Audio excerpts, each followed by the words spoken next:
Eurovizija je najveće međunarodno muzičko takmičenje u kojoj se takmiče 44 evropskih država i Australija, raspodeljene u dve polufinalne i jedno veliko finalno veče, gde nepristrasni žiri i publika putem svojih telefona biraju najbolju pesmu na takmičenju. Održava se od 1956. godine s prvom organizacijom u Luganu, dok će ove godine biti samo na nekoliko stotina kilometara dalje u Bazelu. Za 70 godina ovog takmičenja nije moglo da se ne desi makar jedan incident, zar ne? I ne, neću pričati o konstantnom promovisanju LGBT lobija, konstantnim političkim peckanjima Jermenije usmerene prema Azerbejdžanu, Gruziji prema Rusiji, niti kako je Portugal poslao takmičara za vreme karanfilske revolucije.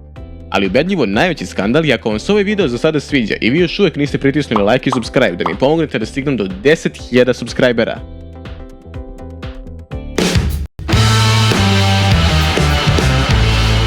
– 2021. na takmičenju u Rotterdamu pobedu je odneo italijanski rock band Maneskin. Eurovizijska slava je uglavnom kratkotrajna, s obzirom na to da je publika većinom evropska. Međutim, te godine je Eurosong bio jedan od prvih masovnih događaja nakon pandemije i ljudi su tražili zabavu, tako da je puno ljudi pratilo Euroviziju što na televizorima, tako i putem interneta. Maneskin je triumfovao u finalu i odneli su ubedljivu pobedu. Međutim, samo nekoliko minuta kasnije u Green Roomu, frontman benda Damiano David napravio je čudan pokret u kojem je izgledalo kao da upotrebljava psihoaktivne supstance za stolom svoje delegacije. Na konferenciji za medije on je demantovao ove tvrdnje i izjavio da se osjeća uvređenim što su takve optužbe uopšte za stolom, isto kao i kokain. A kasnije je EBU dao izjavu rekavši da u Green Roomu nije bilo nikakve upotrebe supstanci i da je slučaj zatvoren. Jako je zanimljivo kako tek nakon što karijera astronomski odskoči, može istom takvom brzinom i da potone zbog netačnih optužbi. Minecraft youtuberi znaju o čemu pričam. Danas Maneskin se raspao zbog kontroverzi koje nemaju veze sa Eurovizijom, ali i dan danas broje preko 19 miliona mesečnih slušalaca na Spotify,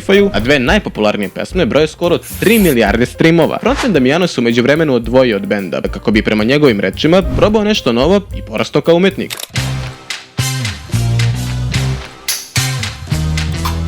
Prošlogodišnje takmičenje je bilo zakuktano, naravno zato što je Babila zadnje trebalo da osvoji pobedu, a ne Nemo. Učestvovanje Izraela je bilo i više nego bojkotovano, do te mere da su morali da promene ime pesme, jer je implicirala na konflikt sa Gazom, a EBU ima nula tolerancije prema politici.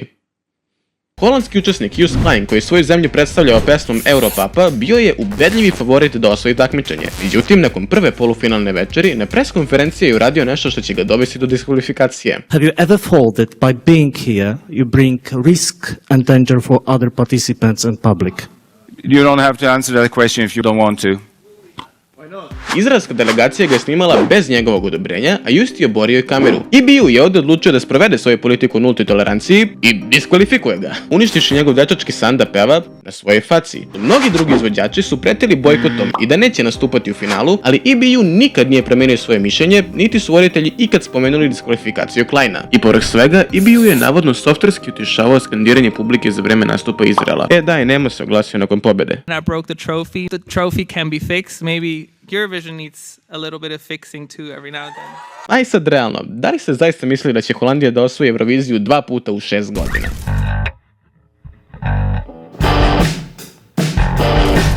Ne mislim na to kada su 2006. Flamingosi i No Name imali spor oko toga ko će predstavljati našu zemlju na Euroviziji. Ovo je zemlja čuda.